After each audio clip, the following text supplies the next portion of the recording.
ఈ రాష్ట్రంలో ఉండే యువతని కాపాడడం కోసం 3100 కిలోమీటర్లు అధికార పార్టీ ఇబ్బందులు పెట్టినా తల వంచగా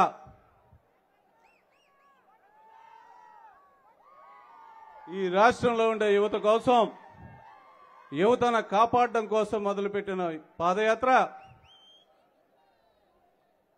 కొద్ది రోజుల్లోనే జనగలమై లోకేష్ బాబు గారు ఏ గ్రామం వెళ్ళినా సరే జనము తండోపతండోపాలుగా వచ్చి అతను ఆశీర్వదించి ముందుకు కదులుతున్న మన యువ నాయకుడు, ఈనాటి మన నియోజకవర్గంలో ఎన్నికల శంఖారావం పూరించడానికి వచ్చిన శ్రీ నారా లోకేష్ బాబు గారికి, గౌరవనీయులు సోదరులు మన పార్లమెంట్ అధ్యక్షులు శ్రీ కిమిడి నాగార్జున గారికి, గౌరవనీయులు సోదరులు జనసేన పార్టీ గజపతినగరం నియోజకవర్గం ఇన్ఛార్జ్ గారు మర్రాపు సురేష్ గారు, గౌరవనీయురాలు మా మేషారు అమ్మాయి, జనసేన పార్టీ జిల్లా కోఆర్డినేటర్గా ఉన్న మాధవ్ గారు, సోదరుడు గౌరవనీయులు రాష్ట్ర పార్టీ సెక్రటరీ శివరామకృష్ణ గారు, కొండపల్లి శ్రీనివాస్ గారు, వేదికను అలంకరించిన నేతల పెద్దలకు, కార్యక్రమంలో పాల్గొన్న తెలుగుదేశం పార్టీ కుటుంబ సభ్యులకు, పాత్రికేయులకు నా హృదయపూర్వక నమస్కారాలు తెలియజేసుకుంటున్నాను. మరి ఈ రోజున మన జాతీయ పార్టీ ప్రధాన కార్యదర్శి, మన యువ నాయకుడు, ఈ రోజున మనం ఎన్నికల వేళ మన దశ దిశ ఎలాగైతే మనం ముందుకు సాగుతామో, ఏ విధంగా అయితే ఈ దుర్మార్గుల పాలనను అంతమొందిస్తామో అని మనల్ని కూడా ప్రోత్సహించి ముందుకు తీసుకెళ్ళడానికి వచ్చారనే సంగతి మీ అందరికీ తెలిసిన విషయమే. ఒక్కసారి చూసుకోండి, రాష్ట్రంలో సైకో జగన్మోహన్ రెడ్డి ఉంటే మన నియోజకవర్గంలో బొత్స అప్పుల నరసయ్య, మన ప్రాంతంలో ఈ సందర్భంగా ఒక సామెత గుర్తొస్తా ఉంది. తల్లి మడిలో మేస్తుంటే పిల్ల గట్టు మీద పేస్తుందా అని చెప్పి ఒక సామెత ఉంది. వాళ్ళ నాయకుడు రాష్ట్రంలో అన్ని వ్యవస్థలను నిర్వీర్యం చేసి ఈ రాష్ట్రాన్ని అప్పులు ఊపులే దింపడమే కాకుండా రైతు ఆత్మహత్యల్లో భారతదేశంలోనే 3వ స్థానం నిలబెట్టాడు. ఆ పందాలోనే ఈ బొత్స అప్పుల నరసయ్య ఏం చేశాడో ఒకసారి మనం చూసుకుంటే, ఇతను ఈ నియోజకవర్గంలో ఎమ్మెల్యేగా ఉండేటప్పుడు 500 ఎకరాలు భూమిని కబ్జా చేసి కాకుండా అతి చౌక ధరలకే వాళ్ళ దగ్గర దౌర్జన్యంగా లాక్కున్నాడు. ఎంత అన్యాయం అనంటే, బొత్స బ్రదర్స్ ఈ జిల్లాని పూర్తిగా నాశనమే చేయడమే కాకుండా ఈ నియోజకవర్గాన్ని పూర్తిగా పడుకుండి పెట్టేశాడు. ఒక్కసారి చూసుకుంటే 2014-19లో మీరందరూ మన జాతీయ పార్టీ అధ్యక్షులు శ్రీ నారా చంద్రబాబు నాయుడు గారు ఆశీర్వదించగా మీరందరూ నన్ను ఆశీర్వదించి ఎమ్మెల్యేగా పంపించినప్పుడు అనేకమైన అభివృద్ధి కార్యక్రమాలు చేశాం. ఆ రోజు గజపతినగరంలో ఉమ్మడి విజయనగరం జిల్లాలో గజపతినగరం నియోజకవర్గం 2014 ముందు అభివృద్ధిలో కింద నుంచి 2వ స్థానంలో ఉంటే ఆ రోజు మన యువ నాయకుడు నారా లోకేష్ బాబు గారు పంచాయతీ శాఖ మార్చులుగా ఉండేటప్పుడు ఈ నియోజకవర్గానికి కొన్ని వందల కోట్ల రూపాయలు ఇచ్చి ఈ నియోజకవర్గాన్ని అభివృద్ధిలోనే విజయనగరంలో 2వ స్థానంలో నిలబెట్టారంటే అది మన యువ నాయకుడు నారా లోకేష్ బాబు గారికి మన నియోజకవర్గం మొత్తం రుణపడి ఉంటామని మీకు తెలియజేసుకుంటున్నాం. ఆ రోజుల్లో ఏం అడిగినా సరే అన్నా మళ్ళీ ఏ రిప్రజెంటేషన్ తీసుకొచ్చావని నవ్వుతూ నన్ను అడిగితే బాబు ఇది ఒక్కటేనంటే అన్నా నువ్వు ప్రతిసారి ఇది ఒక్కటే అంటావని చెప్పి నిధులు ఇచ్చారు. అందరూ ఒకసారి గుర్తు తెచ్చుకోండి, ఆంధ్రప్రదేశ్ చరిత్రలో 1.5 కిలోమీటర్ల లోపు ఒకటే నది మీద చంపావతి మీద 3 బ్రిడ్జిలు ఇచ్చిన ఘనత మన యువ నాయకుడికే చెందింది. కొనుసు బ్రిడ్జి వారి చేతుల మీదకే మనం శంకుస్థాపన చేసుకున్నాం. ఈ సందర్భంగా కొనిసి గ్రామం గురించి మనం ఒకసారి మాట్లాడాల్సిన అవసరం ఉంది. బాబు ఆ ఊర్లో దశాబ్దాలుగా ఆడపిల్లలు కాలేజీకి వెళ్ళాలన్నా స్కూల్కి వెళ్ళాలన్నా 2 జతలు పెట్టుకునేవాళ్ళు. ఒక వేసుకున్న జతతో పాటు నడుచుకుంటూ వెళ్తే బట్టలన్నీ తడిసిపోయి అక్కడ బయట ఒక చిన్న పాక ఉంటే నది దాటిన తర్వాత ఆ పాక దగ్గరికి వెళ్ళి మరలా డ్రెస్ చేంజ్ చేసుకొని ఈ తడిచిన బట్టలు అక్కడే పెట్టి కాలేజీలకి స్కూల్కి వెళ్ళొచ్చే పరిస్థితి. అది మీకు మీ ఛాంబర్కి వచ్చి నేను చెప్తే మీరు చలించిపోయారు. ఏమన్నా ఈ రోజుల్లో కూడా ఇలాంటి గ్రామాలు ఉన్నాయా నేను అంటే ఉన్నాయని బాబు అని మీకు చెప్తే మీరే దగ్గరుండి శంకుస్థాపనతో పాటు దాన్ని పర్యవేక్షించి 1 ఇయర్ లోపే పూర్తి చేశాం మీ ఆశీర్వాదంతో అని చెప్పి మీ అందరికీ తెలియజేసుకుంటాను. అలాగే ఈ నియోజకవర్గంలో రైతులు ఇబ్బందులు పడుతున్నారని చెప్పి పెద్దాయన మన జాతీయ పార్టీ అధ్యక్షుల వారు ముఖ్యమంత్రిగా ఉండేటప్పుడు నేను వెళ్ళి సార్ ఇక్కడ కొండపల్లి లిఫ్ట్ ఇరిగేషన్ స్కీమ్ అనేది మనం పెడితే సుమారు 15,000 ఎకరాలకి మనం నీళ్ళు ఇచ్చి అక్కడ రైతాంగాన్ని ఆదుకోవడానికి పరిస్థితి ఉందని చెప్తే వెంటనే నిధులు మంజూరు చేయడమే కాకుండా ఫైనాన్షియల్ రిలీజ్ కూడా చేయించి ఇచ్చారు పెద్ద ఆయన అని చెప్పి మీ అందరికీ తెలియజేసుకుంటున్నారు. అది తెలుగుదేశం పార్టీ ఘనత. సంక్షేమంలోనే ఎన్నో కార్యక్రమాలు చేశాం, అభివృద్ధిలో ముందుకు నడిపించాం. అది తెలుగుదేశం పార్టీ ప్రభుత్వం ఘనత అయితే ఈ రోజున బొత్స అప్పల నరసయ్య కథ మనకు కూడా చెప్తాం. బాబు బొత్స అప్పల నరసయ్యకి ఈ నియోజకవర్గంలో 2 నదులు ఉన్నాయి, గోస్తని చంపావతి. అయ్యా బొత్స అప్పల నరసయ్య నీకు డబ్బులు కావాలని చెప్పి గోస్తని నీళ్లు ఒక శారడా ప్రైవేటు కంపెనీకి అమ్ముకున్నావే.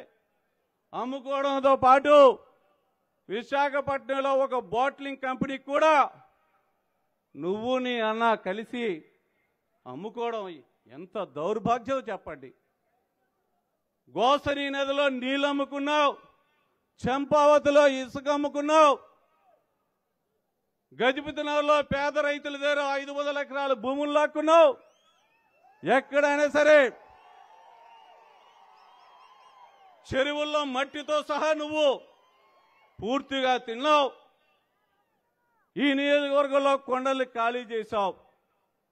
నువ్వు ఉండేది నివాసం విజయనగరం, నీ ఆస్తులు పెంచుకున్నది హైదరాబాదు, నువ్వు విలాసంగా తిరిగేది బెంగళూరు పట్టణాల్లో. అయితే నీకు ఓటేసిన పాపానికి ఈ ప్రజలు ఏమవ్వాలని ఈ సభా వేదిక ద్వారా బొత్స సత్యనారాయణ అడుగుతున్నారు. 2019లో ప్రభుత్వం మారిపోయిన వెంటనే ఈ దుర్మార్గుడు బొత్స అప్పలనరసయ్య ఒక కుటిల ప్రయత్నం చేశాడు. జామీన్ మండలంలో భీమ్సింగి కోఆపరేటివ్ షుగర్ ఫ్యాక్టరీ ఉండేది. భీమ్సింగి కోఆపరేటివ్ షుగర్ ఫ్యాక్టరీలో 19 మండలాలకు చెందిన రైతులు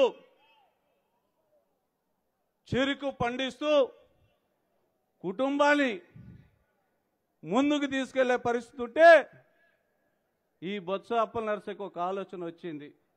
భూములు కొట్టేయడానికి ప్రణాళిక చేసుకున్నాను. నదిలో 2 నదుల్లో ఒక నదిలో ఇసుక అమ్మేశాను, ఒక నదిలో నీళ్లు అమ్ముకున్నాను. నాకు ఒక ఇండస్ట్రీ ఉండాలని అనుకున్నాడు. అనుకొని ఆ రోజు మన జాతీయ పార్టీ అధ్యక్షులు ముఖ్యమంత్రిగా ఆ రోజు ఉన్నప్పుడు ఆ కంపెనీని బాగు చేస్తే 19 మండలాలు 5 నియోజకవర్గాల ప్రజలకి ఉపయోగం ఉంటుందని చెప్పి 12.5 కోట్ల రూపాయలతో దాన్ని ఆధునీకరించడానికని ఇస్తే ప్రభుత్వం మారిన వెంటనే డబ్బులు ఇచ్చినప్పుడు ఆధునీకరించాలి కదండి. రైతులు బాగుపడాలంటే బొత్స అప్పలనరసయ్య గారు అప్పుడే పన్నాగం పన్నాడు. రైతులకు వ్యవసాయం పండితే భూములు నాకు అమ్మరు, చెరుకు పండితే ఈ షుగర్ ఫ్యాక్టరీకి కూడా నాకు దక్కదని చెప్పి ఈ 12.5 కోట్లని రివర్స్ టెండరింగ్లో వెనక్కి పంపించేశాడు. పంపించడమే కాకుండా ఆ ఇండస్ట్రీని అంచెలంచెలుగా ఒక ప్రణాళిక ప్రకారం సంవత్సరం తిరక్క ముందే దాన్ని లాసులో ఉందని నిలిపివేశాడు. నేను అప్పుడు అర్థం చేసుకున్నా, వీడు తొందరలోనే ఈ ఇండస్ట్రీని కొట్టేయడానికి పన్నాగం పన్నాడని తెలుసుకొని నేను ఆ రోజు వీధిలోకి వచ్చి చెప్పాను, ఇది కోఆపరేటివ్ షుగర్ ఫ్యాక్టరీ, నీ ప్రభుత్వంలో నీకు చేత కాకపోతే నువ్వు తప్పుకో, అంతేగాని మా ఇండస్ట్రీని నువ్వు అమ్ముకోవడానికి నువ్వేదో తక్కువ ధరకు కొనడానికి నువ్వు పన్నాగం పండితే మేము చూస్తూ ఊరుకునేది లేదని చెప్పి వెంటనే మా జాతీయ పార్టీ అధ్యక్షుల వారికి తెలియజెప్పా. ఆయన ఒకటే డైరెక్షన్ ఇచ్చారు, వీడు ఇలాంటి చర్యలకు పాల్గొంటే చూస్తూ ఊరుకోవద్దు నాయుడు అని అంటే కొన్నంత ధైర్యంతో వచ్చి చెప్పా, ఈ ఇండస్ట్రీని నువ్వు అధికారంలో ఉన్నావు కాబట్టి నిర్వీర్యం చేయగలం, కానీ నువ్వు కొనే పరిస్థితికి నువ్వు అడ్డుపడతావని చెప్తే అప్పుడు వెనక తిరిగి పూర్తిగా ఇండస్ట్రీని నాశనం చేశాడు. ఎన్ని కార్యక్రమాలు చేస్తావు బొత్స అప్పలనరసయ్య, ఎన్ని కార్యక్రమాలు చేస్తావు, ఎన్ని ఇబ్బందులు పెడతావు ప్రజల్ని. గజపతినగరంలో నీ పార్టీ ఆఫీస్కి వెళ్లే దారిలో ఒక ఆసామి పొలం ఉంటే ఆ ఆసామి పొలాన్ని రికార్డులు కూడా మార్చి నువ్వు చేజెక్కించుకున్నావు. వాళ్ళు మా అందరి దగ్గరికి వచ్చి మేము తిరగబడదామని అంటే వాళ్ళ ఇంటికి దుర్మార్గ ఆలోచనతో ఆ కమ్యూనిటీ వాళ్ళని పంపించి నువ్వు బెదిరించి నువ్వు పూర్తిగా వాళ్ళని నాశనం చేశావు. ఎందుకోసం అప్పలనరసయ్య ఈ కార్యక్రమాలు చేస్తున్నావు?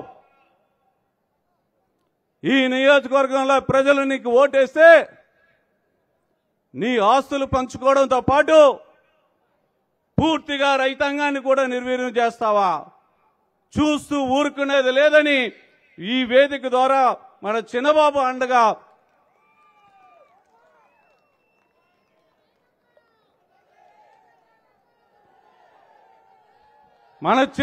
అండగా వాడికి సరైన బుద్ధి చెప్తామని చెప్పి మీ అందరికీ తెలియజేసుకుంటూ, ఇటీవలే కొత్త పన్నాగం పన్నాడు. ఉత్తరాంధ్ర సుజల స్రవంతి ప్రాజెక్టు మన పెద్దాయన జాతీయ పార్టీ అధ్యక్షులు శ్రీ నారా చంద్రబాబు నాయుడు గారు ఫేజ్ 1లో టెండర్లు పిలిచి వర్కులన్నీ కూడా పురోగతిలో ఉంటే దురదృష్టవశాత్తు ప్రభుత్వం మారిపోయింది. మారిపోయిన తర్వాత ఫేజ్ 2లో ఎక్కడైతే గంచాడ మండలం, బొండపల్లి మండలంలో గ్రామాల్లో పోలవరం లెఫ్ట్ కెనాల్ రావాల్సి ఉంది. దాన్ని డిజైన్ పూర్తిగా మార్చేసి గ్రావిటీ ద్వారా కాకుండా చరిత్రలో అభివృద్ధి చెందిన దేశాల్లోనే లిఫ్ట్ ఇరిగేషన్లు ఎంత పనిచేస్తున్నాయో తెలిసినా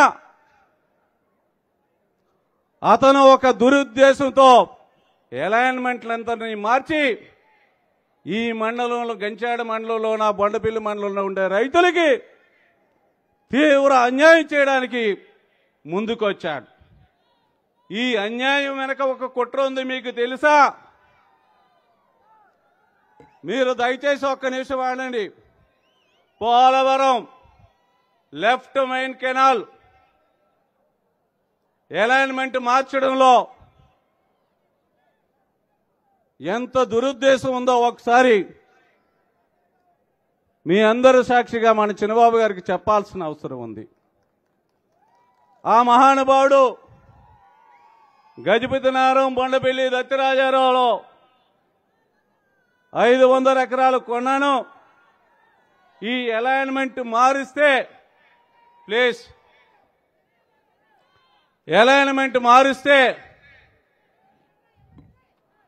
ఈ అలైన్మెంట్ మారిస్తే ఆ పైనుండే గిరిజన భూములు 200 ఎకరాలు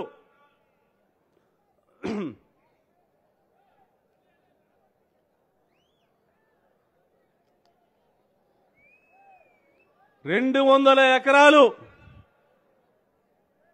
కాజేయొచ్చని ఒక దురుద్దేశంతో కింద ఉండే రైతులందరినీ కూడా వాళ్ళ భవిష్యత్తు లేకుండా చేశాడని చెప్పి మీకు తెలియజేసుకుంటున్నాను. ఇలాంటి బొత్స అప్పల నరసయ్యని మనం ఏం చేద్దాం?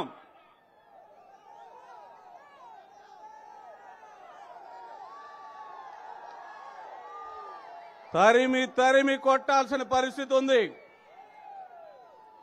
ఎందుకు మనకి ఈ దుర్మార్గుణ్ణి, ఈ దుష్టుణ్ణి నియోజకవర్గంలో ఉండకుండా చేసే దమ్ము లేదా మనకు?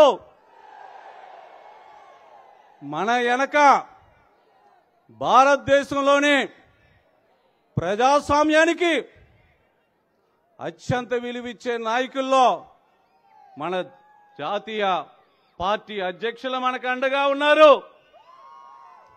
మనకి ఏ అన్యాయం చేసినా సరే మనల్ని కాపాడడానికి కోసం మన యువ నాయకుడు సిద్ధంగా ఉన్నారని మీకు తెలియజేసుకుంటూ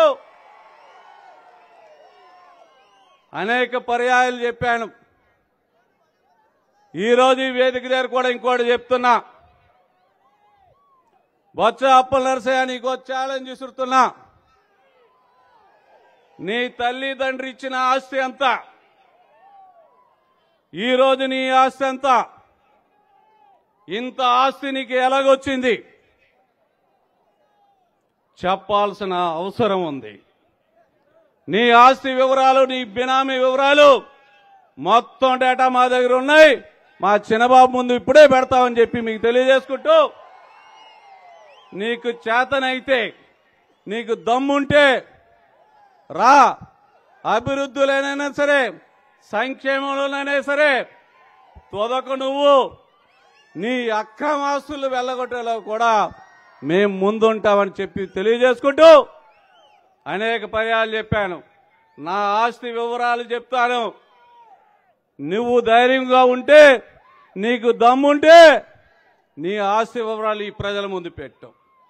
ప్రజాస్వామ్యంలో ప్రజా నిర్ణేతలు మీరే కదా, మీ ముందే మీకు చెప్తా ఉన్నాం. ఇలాంటి అవినీతి పరుణ్ణి, దుర్మార్గుణ్ణి ఈ నియోజకవర్గం నుంచి పారగొట్టే సమయం ఆసన్నమైందని మీ అందరికీ తెలియజేసుకుంటూ, 4 సంవత్సరాలు 10 నెలలుగా ఎన్ని ఇబ్బందులు వచ్చినా సరే, ఎన్ని పోలీస్ కేసులు పెట్టినా, ఎన్ని రెవెన్యూ డిపార్ట్మెంట్ పెట్టి మన పొలాలు లాక్కోవడానికి ప్రయత్నాలు చేసినా ఎక్కడా వెనుదిరక్కుంటా తెలుగుదేశం పార్టీ అండగా ఉండే కార్యకర్తలందరికీ కూడా మరొక్కసారి శిరస్సు వంచి నమస్కరిస్తా ఉన్నాను. ఎందుకనంటే మేము ఏ కార్యక్రమం చేసినా సరే పోలీసులు మమ్మల్ని పట్టుకుపోవడమే కాకుండా నా ఒక్కడికి 20 మంది 30 మంది పోలీసులు. నేనేమో దానికి భయపడ్డం లేదు బాబు, ఏమి భయపడం. కేసుల కోసం కానీ వాడు బెదిరిస్తే బెదిరిపోవడానికి కానీ ఎక్కడ భయపడరు అని చెప్పి మీ అందరికీ తెలియజేసుకుంటూ, ఈ రోజున ఇలాంటి దుర్మార్గుణ్ణి పరిగెట్టించే వరకు మనం ఈ విజయనగరం జిల్లా దాటే వరకు మనం నిద్రపోకూడదని చెప్పి మీ అందరికీ మనవి చేసుకుంటూ మీ అందరి దగ్గర సెలవు చేసుకుంటాను. జై హింద్, జై జన్మభూమి, జై చంద్రబాబు నాయుడు. అందరికీ నమస్కారం అండి.